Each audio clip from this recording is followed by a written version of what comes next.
Donc en 2023, la FFP a eu 3 actions particulièrement fortes.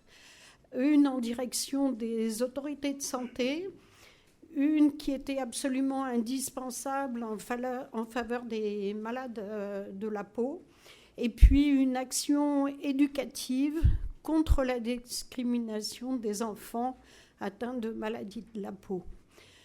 En direction des autorités de santé, c'est quelque chose qui a démarré en 2022 avec une synergie entre les principaux acteurs du monde de la dermatologie, une action initiée, menée par la FFP, mais qui a réuni l'ASFD, le SNDV, les futurs dermatos. On avait organisé 4 réunions régionales, plus 2 ateliers nationaux qui avaient fait l'objet de l'après-midi de la conférence l'année dernière.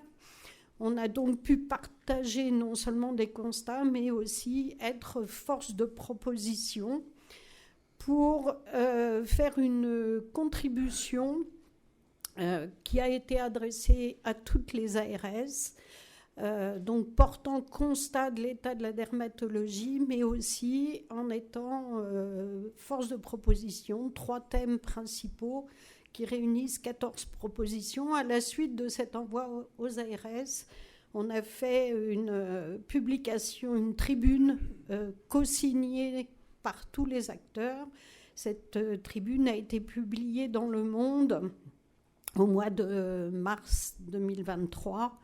Et son titre est tout à fait significatif. La dermatologie est au bord du précipice. Et ça rejoint tout à fait les discussions qu'on a eues ce matin. Sur le 3e trimestre de 2023, donc dans la suite de ce travail à direction des autorités de santé, notre contribution a été envoyée une nouvelle fois aux ARS après publication de leur pré-projet.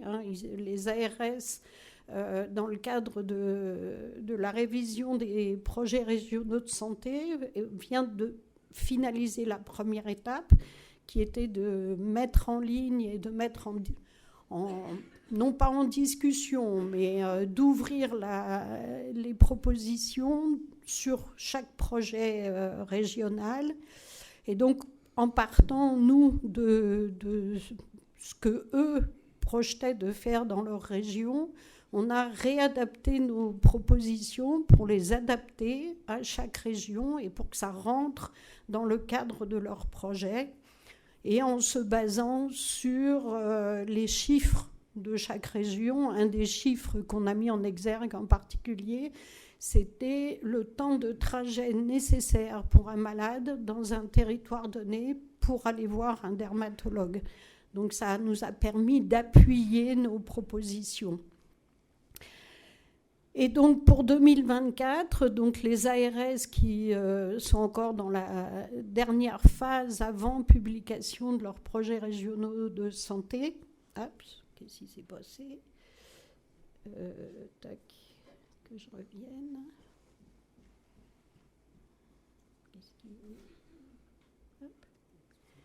Il nous a fait quoi? Il fallait le faire. Voilà. Désolée.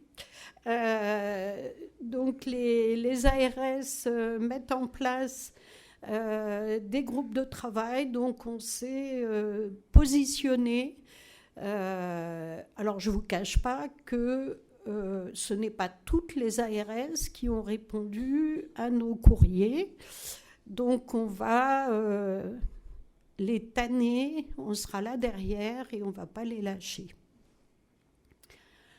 Et donc, les 3 thèmes de notre contribution, c'est la priorisation de l'accès aux soins, la fluidification des parcours et le renforcement du soutien aux professionnels de santé.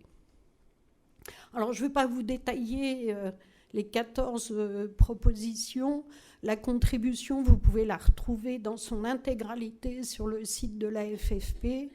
avec vraiment le détail de toutes les propositions et tout ce qu'on a entendu ce matin, la création de réseaux, la téléexpertise, ça rentre tout à fait dans le cadre de nos propositions de cette contribution parce qu'on est vraiment convaincus que c'est la réunion de toutes les forces vives qui permettra d'espérer avoir un avenir un petit peu plus lumineux que ce qui nous est présenté aujourd'hui.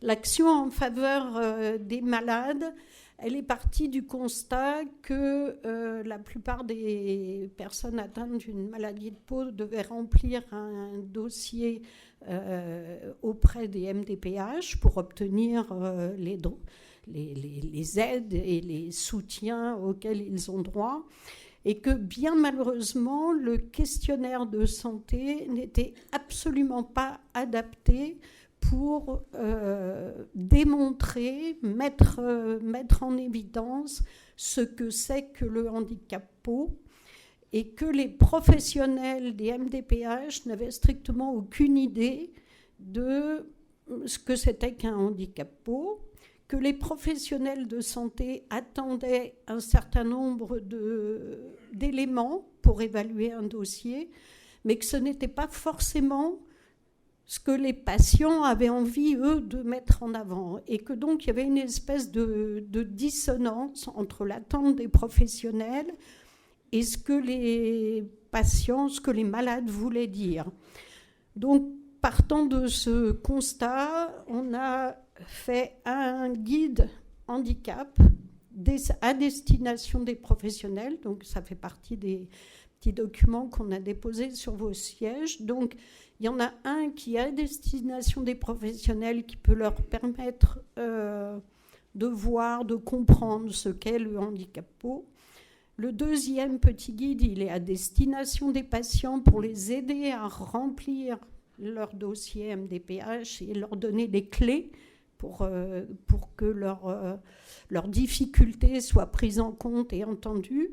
Et puis le troisième document, qui ne vous a pas été distribué, mais qui est à votre disposition pour ceux que ça intéresse, c'est un formulaire complémentaire à ajouter au certificat médical. Alors on a travaillé, ça a vraiment été un travail très collaboratif. Certains dans la salle ont participé au groupe de travail, mais le plus important, c'est qu'on a travaillé avec la CNSA et que là, ça a été compliqué.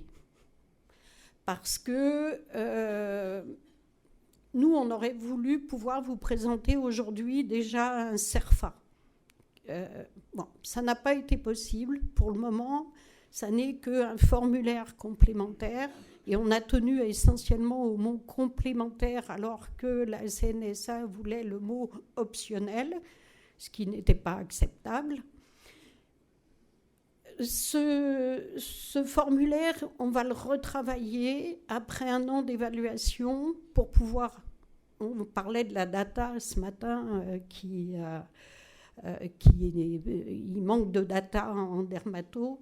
Et donc, avec les chiffres de la première évaluation, on pourra revenir vers la CNSA pour leur prouver qu'il faut un CERFA peau. Donc, le guide, parce que la peau, c'est le plus grand organe de notre corps, parce qu'il faut comprendre les retentissements des maladies dermatologiques. Et donc, il est disponible là aujourd'hui, vous en avez, mais il sera aussi téléchargeable sur le site de la FFP. Donc, dès les prochains jours, le webmaster a déjà tous les éléments. J'ai dit après la conférence, allez hop, on met tout en ligne. Donc le guide du handicap peau, donc, comme je vous l'ai dit, ça a été un gros travail qui a duré pendant 2 ans. Collaboratif, donc il y a eu les malades, donc 4 associations de malades ont participé, Solidarité Verneuil, les Enfants de la Lune et Ichthyosis France, et puis Georges Martineau qui était notre délégué général, qui nous manque bien pour organiser tout ça. Les professionnels médicaux, donc il y a eu le médecin coordinateur d'une maison de l'autonomie, un dermatologue du centre de référence maladies rares de Magec Nord, une coordinatrice médicale et une évaluatrice infirmière, des médico-sociaux, donc assistantes sociales à la fois territoriales et aussi au niveau de FIMARAD, et puis, comme je vous le disais tout à l'heure, la CNSA. Donc, ce guide reprend les différents retentissements des maladies dermatologiques. Il y a les retentissements systémiques, les surinfections, la déshydratation, l'hyperthermie, l'hypothermie, les inadaptations à la chaleur, l'insuffisance rénale. Les retentissements spécifiques, donc tout ce qui va être vraiment directement lié à la maladie elle-même, la sensibilité, je ne vais pas vous détailler tout, mais voilà, ça comprend la sensibilité aux UV, les problèmes de transpiration, les squames, les douleurs, les retentissements aussi sur les autres organes, parce que dans l'imaginaire collectif, les maladies de la peau, ça touche que la peau. Et c'est faux. La plupart des maladies dermatologiques sont multisystémiques et elles ont une implication des autres organes qui peuvent être des implications ophtalmiques, ostéo-articulaires, digestives, stomatologiques, gynéco, urinaires, cardiaques. Voilà, ce n'est pas que la peau. Concernant les traitements aussi, on a la chance d'avoir des traitements, mais on a beaucoup de traitements qui ont des gros effets secondaires et qui sont aussi... Alors si on a considéré que le pansement est un traitement dans certaines pathologies, des pathologies bulleuses par exemple, c'est chronophage. Et personne n'a en tête que avoir une maladie bulleuse, c'est chronophage en termes de pansement. Donc tout ça, c'est un impact sur le quotidien du patient. Et puis bien sûr, tous les retentissements psychologiques qui ont une incidence énorme dans tous les âges de la vie, dans l'interaction avec les autres, dans l'interaction avec le monde professionnel aussi. Tous ces retentissements dans le groupe de travail et éventuellement Wafat, tu pourras compléter si j'oublie des choses, mais les médecins de la MDPH qui étaient présents dans le groupe de travail étaient finalement ébahis, sidérés. Ah, les maladies de la peau, c'est tout ça aussi. Et ils n'en avaient strictement aucune idée. Le guide pour les patients, comme je disais tout à l'heure, les patients, ils sont face à leur feuille, on leur demande de détailler un projet de vie, on leur demande d'expliquer les retentissements. Et ce que les patients mettaient dans les dossiers n'était absolument pas ce qu'attendaient les médecins. Donc ce petit guide, il est vraiment là pour donner les clés, pour bien expliquer ce que c'est le retentissement de la pathologie et vraiment leur donner les moyens d'avoir un dossier le plus précis, le plus complet possible pour que le médecin qui va regarder le dossier ait vraiment une idée du fardeau, du burden que représente chaque maladie dermatologique. Le problème de la peau, c'est à la différence des autres organes, quand vous parlez des maladies du foie, par exemple, on a un faisceau de symptômes qui sont à peu près similaires. Ce n'est absolument pas le cas dans les maladies de la peau. Chaque maladie de la peau a une présentation différente et c'est ce qui rend les choses tellement complexes pour l'extérieur pour comprendre ce qu'est une maladie de la peau. Ça peut être des démangeaisons, ça peut être de l'hypersécheresse ou de l'hypersudation, ça peut être du manque d'élasticité ou de l'hyperélasticité. On a un faisceau de symptômes qui est tellement large que c'est très compliqué d'avoir une idée. Quand on dit on a une maladie de la peau, on n'imagine pas que c'est tout ça, que ça peut être tout ça. Donc ce guide pour les patients, tout comme le premier que je vous ai présenté, il sera bientôt téléchargeable sur le site, et puis vous en avez trouvé.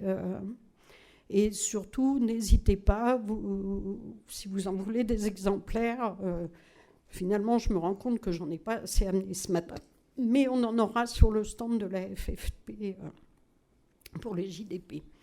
Donc, le guide pour les patients, c'était aussi faire comprendre aux patients, est-ce que ce que j'ai, ça justifie une demande de reconnaissance de handicap. Donc, il y a ce petit tableau qui permet d'arriver à oui, je relève ou pas du champ du handicap, et donc c'est justifié que je fasse une demande ou pas. Et donc, dans ce guide, d'abord, comment ça fonctionne, une EMDPH, quelle est la procédure à suivre, redire et re-redire que quand on a eu une première acceptation du dossier, que ça va être pour 5 ans, parce que je pense que au niveau administratif, on pense qu'une maladie, ça disparaît, mais non, ça ne disparaît pas, et que 5 ans après, il faut refaire le même dossier, et que c'est quand même un peu aberrant, mais que pour le patient, son dossier, il faut qu'il l'anticipe au moins 1 an avant le renouvellement, parce que sinon, il ne sera pas dans les clous. Et puis sinon, il va perdre ses droits. Et pour certaines familles, c'est hyper compliqué d'avoir perdu tous les droits, l'AEEH, l'AAH, etc. Et donc aussi, ce petit guide est une ressource pour les patients. Oh là là, ce dossier, c'est la panique, je ne vais pas m'en sortir. Qui peut m'aider? Donc voilà. Et puis le formulaire complémentaire. Alors il faut savoir qu'au jour d'aujourd'hui encore, les formulaires qui permettent de définir le handicap sont basés sur un formulaire qui date de 1917, qui a été mis au point pour évaluer les dégâts causés aux gueules cassées après la guerre de 14. Ce formulaire n'a quasiment pas été revu. Ce qui veut dire qu'aujourd'hui, on sait très bien que la notion du handicap, elle est beaucoup plus large que le fait de ne pas pouvoir marcher ou de ne pas pouvoir faire certains actes de la vie. Le handicap, c'est beaucoup plus large que ça.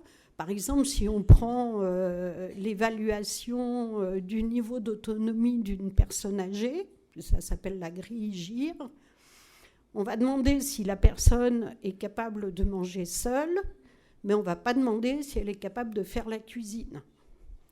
C'est une aberration, parce que ça peut être parfois plus dangereux de faire la cuisine que de se mettre à table. Donc c'est pour ça qu'on a retravaillé un questionnaire. Donc comme je vous disais tout à l'heure, on espère arriver à un moment à une certification de façon à ce que ce soit systématiquement mis à disposition dans le dossier MDPH. Ce formulaire, donc, il va être lui aussi téléchargeable sur le site de la FFP, mais à toutes les associations présentes dans la salle, vous me demandez, je vous donne tous les éléments et vous mettez en téléchargement sur vos sites. Il faut que ce soit diffusé le plus largement possible.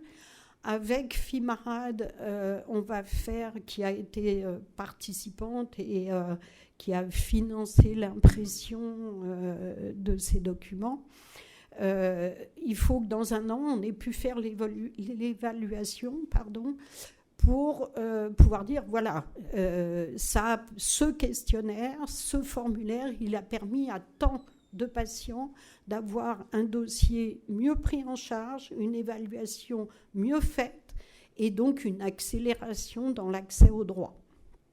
Donc vous pourrez, il est à disposition ici, vous pourrez en prendre.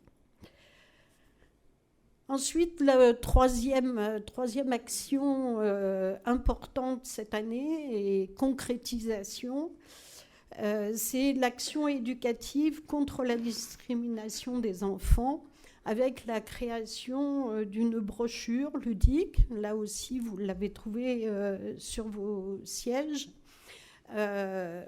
Dans toutes les étapes de la vie d'un enfant, l'entrée à l'école, la participation aux activités, le sport, etc.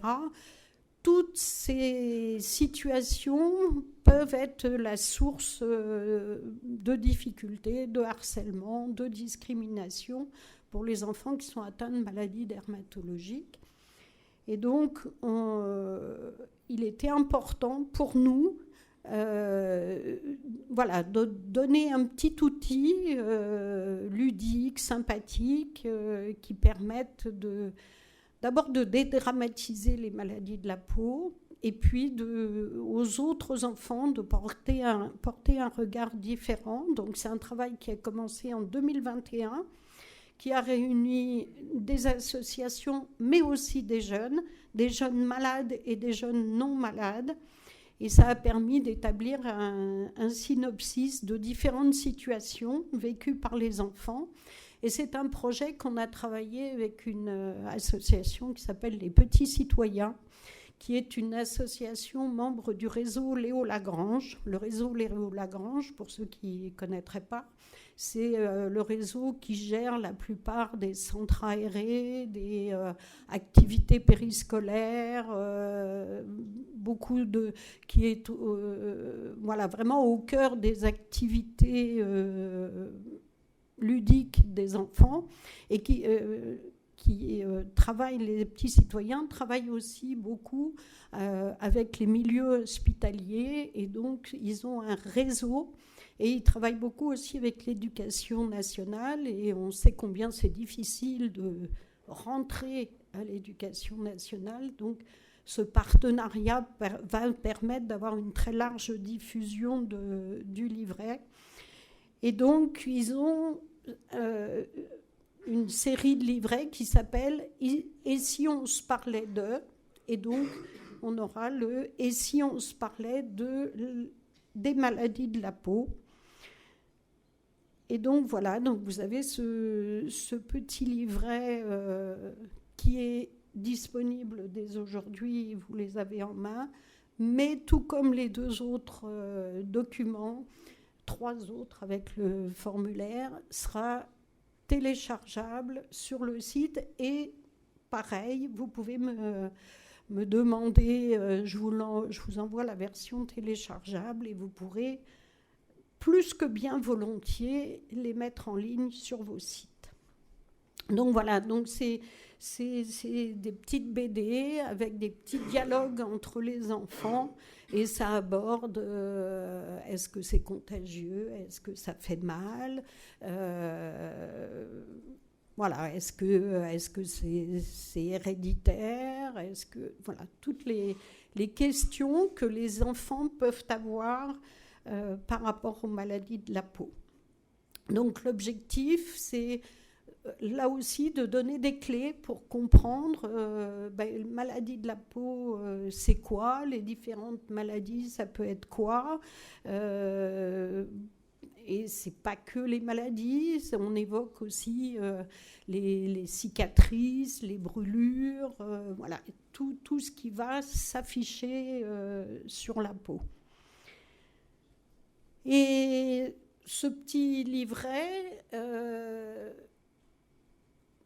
vous pouvez l'utiliser, je vais vous donner l'exemple, le 18 et le 19 décembre prochain, j'interviens dans le collège de ma commune avec les enfants de classe de 5e, et chaque enfant repartira avec le livret en main. Et donc on organise 4 demi-journées de sensibilisation aux maladies de la peau. Donc vous pouvez tous, associations et pas que, utiliser ce petit livret dans vos différentes interventions. Voilà. Et demain, on va faire quoi? Parce que là, je suis vraiment très, très contente et fière qu'on ait finalisé tout ce que je viens de vous présenter. C'est des projets qui ont nous ont bien occupés depuis 2 ans. Et voilà, les avoir en main aujourd'hui, ça fait, comme diraient les jeunes, ça fait grave plaisir.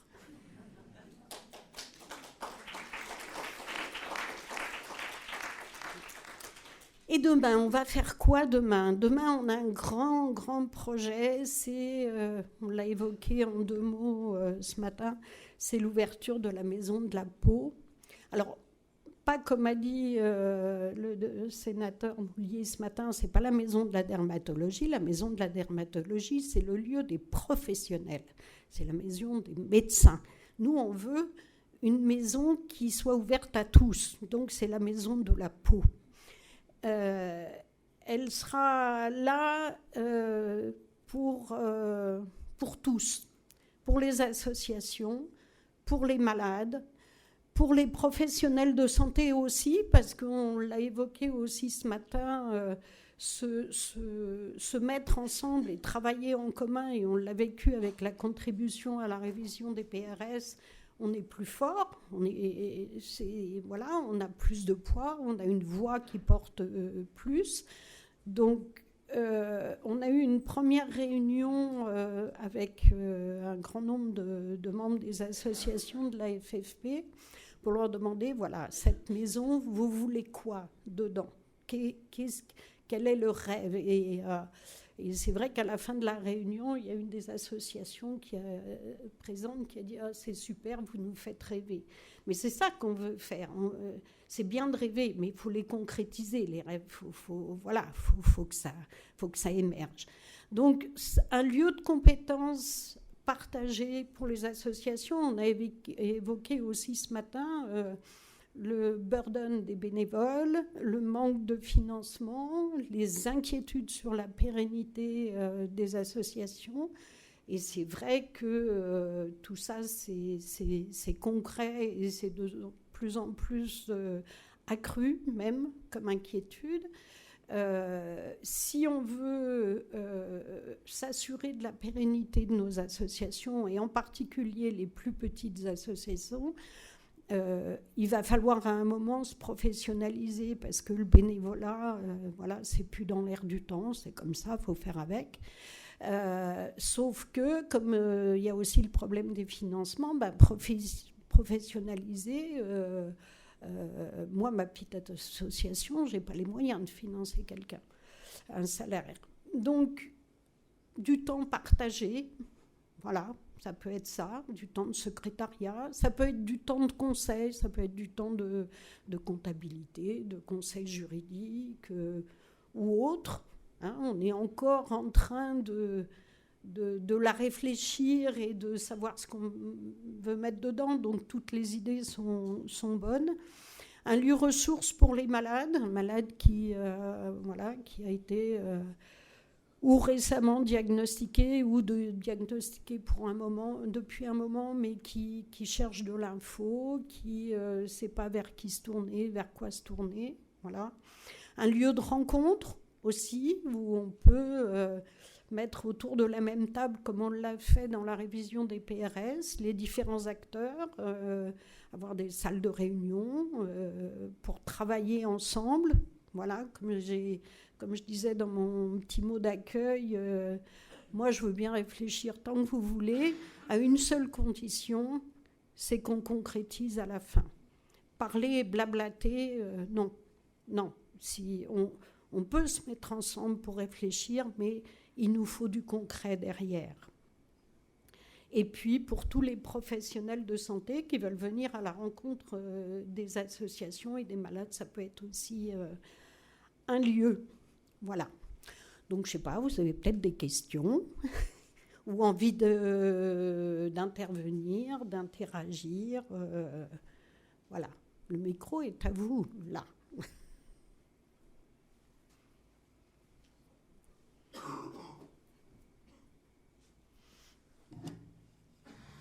Le micro peut même venir à vous. Bon, j'ai été tellement claire qu'il n'y a même pas une question à poser.